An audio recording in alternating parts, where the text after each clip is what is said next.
70% of India is going to soon be under 35 years of age. There's absolutely no denying that there's an urgent and crucial need to reboot India's skill development policy. There seems to be political will on it. Private players are stepping up to the challenge as well. So what exactly is holding us back? That's what we are looking at today. A very special panel with me as we go through whether the glass is half full, half empty, both. And like I said, the road ahead on skilling and empowering young India, preparing them to be important players on the global stage. With me now, Miriam Carter, Director at OP Jindal Community Colleges, Sandeep Bhatia, Deputy General Manager, Footwear Design and Development Institute, also Atul Bhatnagar, Chief Operating Officer, National Skill Development Corporation of India, and Arvind Singhatia, VP Corporate Affairs, Ola. Thanks all so much for joining us. Ma'am, if I could start by asking you, in your experiences, we're always told that the problem, one of the key problems holding, greater adoption of vocational training in India is the fact that the young really don't think it's cool enough. It's not aspirational yet. How can we change that? And is that a fair assessment?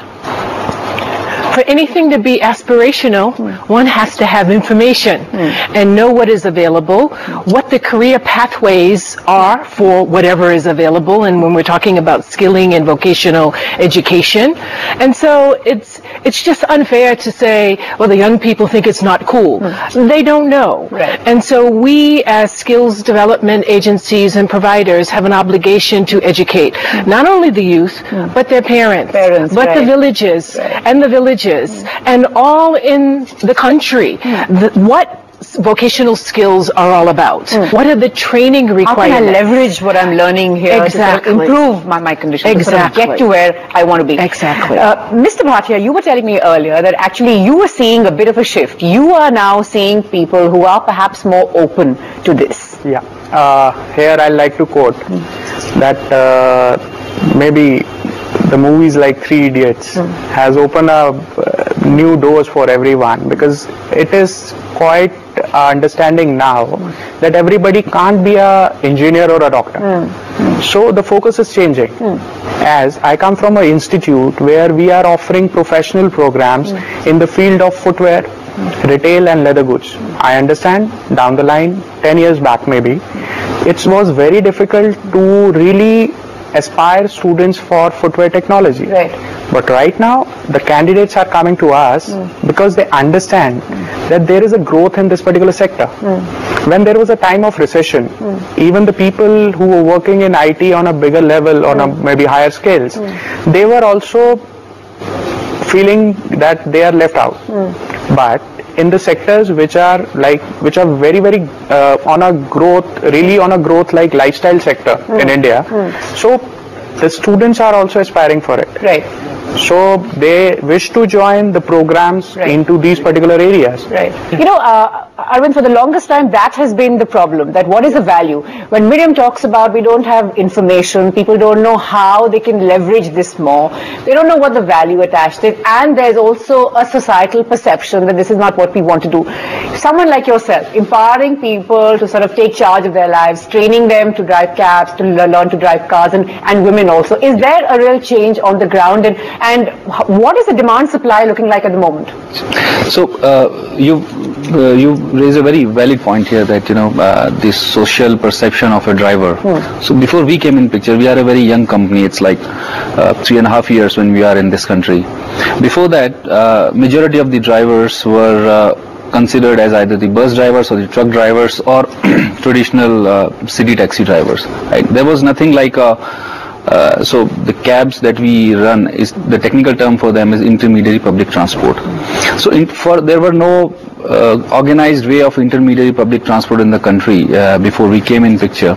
And then we took charge of the situation, and we've started a concept called as driver cum owner, DCO. So we have started promoting those people who are having a auto rickshaw, or they were driving earlier some other means of transportation, because they were driving which was something lesser acceptable or more of effort was involved in that. We have trained them to drive a car, skill them to behave softly with the customer, to commute inside the city, and bring them there on. are a whole host of soft skills that sort of also go with the whole package as it were. Mr. Bhatnagar, the focus has always been in most cases to see that the government started it. In the last decade, we've seen corporates step up to the plate. But do you think that, is it fair for people to say that the corporates need to really be the epicenter of this entire skill movement? Because at the end of the day, it's for the corporates, so why not buy the corporates? Is that fair? Yes, it is fair. To that extent, we have done, from NSDC's point of view, we have created a paradigm shift in the way things were going in the past, which was very education oriented, and we talked about that before, that it was more input based, classroom based, number of contact hours, degree based, and general theory, and less of practical. Whereas what the corporates and the employers, let's say the industry, wanted somebody who had specific skills, who can start delivering from literally day one or maybe day 7 and person joins an organization. So the shift that we have created is we have set up these sector skill councils for each sector, and there are now more than 33 sector skill councils on the ground. So why should a person not be employable? Right. May not get employed, but employable. That employability skills is what we are trying to. And that's an important point, because we keep looking at those dismal figures that are thrown at us, that 47% of India's graduates, for instance, are not employable for a whole host of reasons. That that there's no real value attached, be it lack of practical knowledge, be it lack of English, so on and so forth. A whole host of reasons. Do you believe that we are also focusing, Miriam, on quality as seriously as we try and achieve this target, which many are questioning, of 500 million skilled Indians by 2022? Do you believe that quality needs to be in focus? Is it really in focus? It is in focus. And as my colleague mentioned, the sector skill councils will drive that quality. And so at OP Jindal Community College, our focus is on the entire skilling value chain, if you will. From creating awareness to training quality-wise, involving employers and contractors and getting them placed. Let me ask you very quickly, what is the biggest challenge that you face? The one biggest challenge that you face? The one biggest challenge that we face is the end result. We put people through training programs, who are skilled and certified with a Sector Skill Council certification.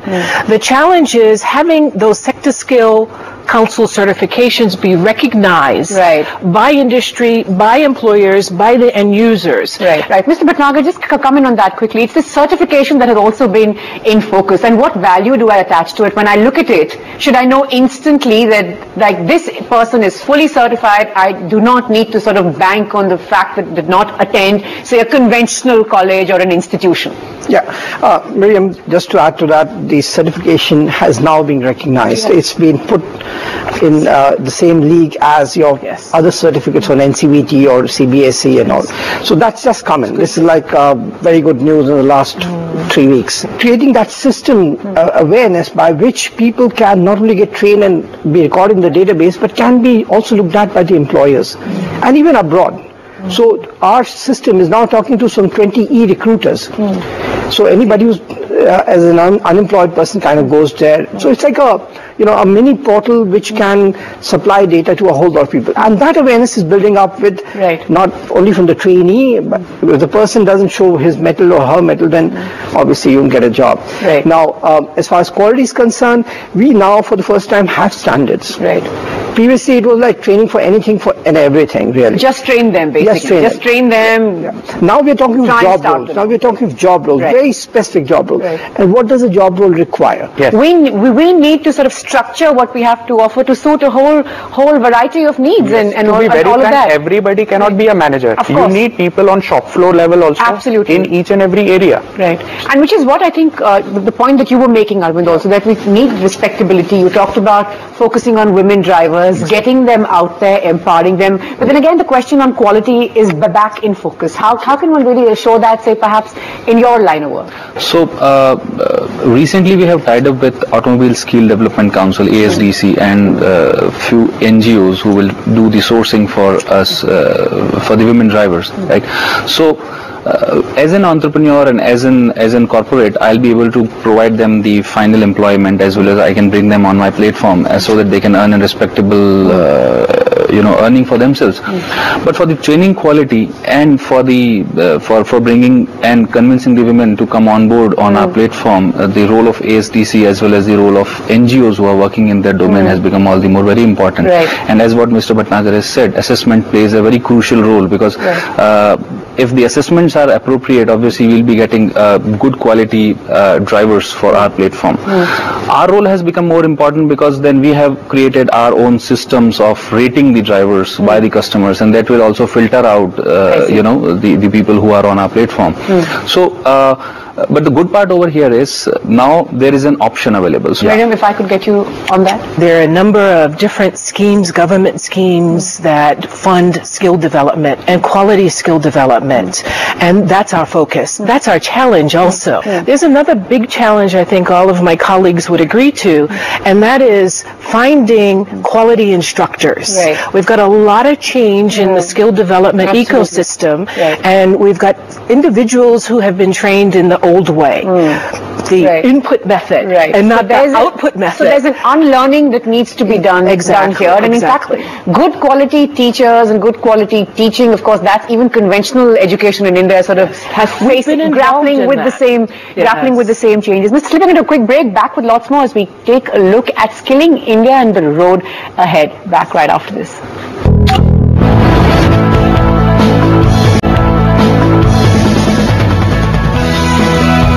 Welcome back. We're looking at skilling India and what we need to do to prepare India for the future.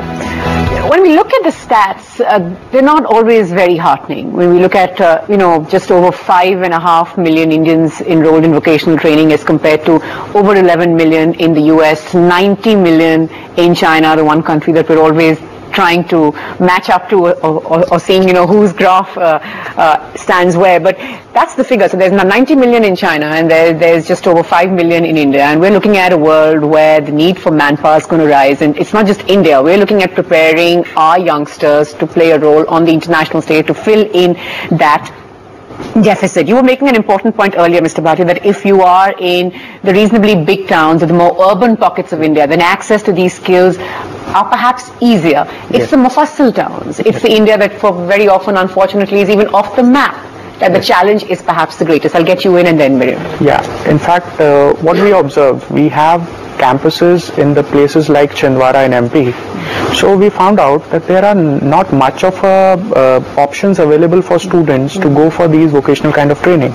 So, and it's very difficult because there the people doesn't have that much of economic condition where they can join the programs and afford the fee as well as the hostel expenses. So the need right now is to reach to those people, set up maybe a small operating center for them there itself near their locality, and they'll be trained there itself because they don't wish to relocate, because right now also they are helping their parents. So we need to go to them, is what you're saying. Don't expect them to sort of then move on. Mr. Bhatnagar, is that a very fair point to say that? Yes, absolutely. You can't ignore those large numbers there. Definitely, and we have done a skill gap study for the entire India map by the district, and we have matched it off with the youth aspiration for the district.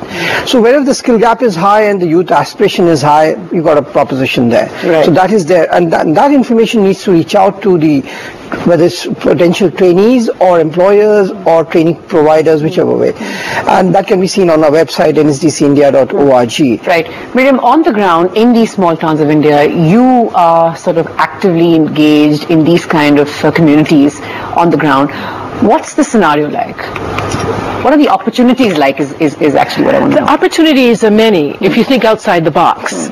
So as a community college, we take the college to the community and we set up training programs, for example, in rural villages for women in construction. If you spent any time in rural India, you will see that there are a number of women working in construction, often in the least paid, most vulnerable labor positions.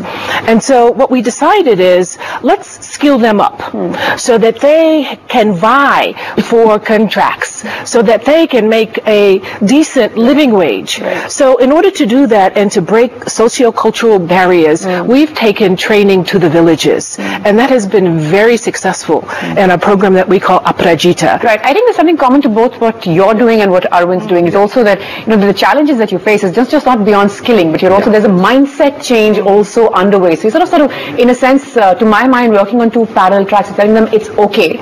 What you're doing has respectability, it's fine. Seize the bull by the horns, take the challenge up, and you will be fine. We will prepare you, we will equip you. The most important part here is we have now took up a challenge to train and bring 50,000 women drivers on our platform, and, you know, train them and give them an option on our platform. The interesting part about Ola is, you know, you will get a software which helps you to get bookings, and it's a flexibility in your own way. That means the moment you want to drive, you can on your device and you can come on our platform, and the moment you wanted to go home, you just switch it off your device and you can go home. There is no you know, as the traditional way of driving where you have to drive for hours continuously and you have to work for some stipulated time. In our platform there is a lot of flexibility. Technology helps a lot, and absolutely it suits a woman because she's taking care of family also, and for a woman flexibility is the most important part. She has to reach home by 5 p.m. in home before her husband comes in or kids come from school. So this platform helps both ways. First, giving them a flexibility to work as per their schedule, and second is give them a respectable earning from this. I'm totally running out of time, but last words from the panel. Mr. Bhatia, 500 million skilled Indians by 2022, realistic or too ambitious? It is quite achievable because the population which is there, but the point is here we need to have a lot of focus on public and private partnership, as well as the result which we were discussing, our colleagues, it should be visible. Like it should be in the terms, in the quantitative terms, in terms of placements for the students who are coming in, because that will lead to the success stories, and definitely there will be more number good of numbers really to boost the story. Absolutely. Mr. Bhatnagar. Very achievable, and not because I'm part of Skill Development Corporation itself, but the fact is the Prime Minister is talking about it. It's amongst his top 3 priorities. A new ministry has been formed for the first time ever. Skills and entrepreneurship. Honorable Mr. Rajiv Prasad Rudi, he's taking care of this, and he's a very dynamic man. Third, the corporates are now seeing the value coming out from skill development. The certificates now got recognition. All this has happened in the last 9 months. So there's a lot of stuff that's happened, which says we are moving in the right direction. Arvind? So I think it's the most achievable goal here, because now we have a Prime Minister who is marketing it at his top pitch, and it is prime agenda. So when we have the top men marketing for something, I think the goal can never remain unachieved. I mean, that is something which is... We have less than a decade to get there, Miriam. We will get there, absolutely. There is political will, there's social will, there's commitment and integration between all of the key players, from those who train to those who hire. And I think that with that concerted effort and the funding and resources and the focus on quality with a result, and the result being either employment or job creation, that we can get there. We also have international partners, and those are critical players in this whole formula.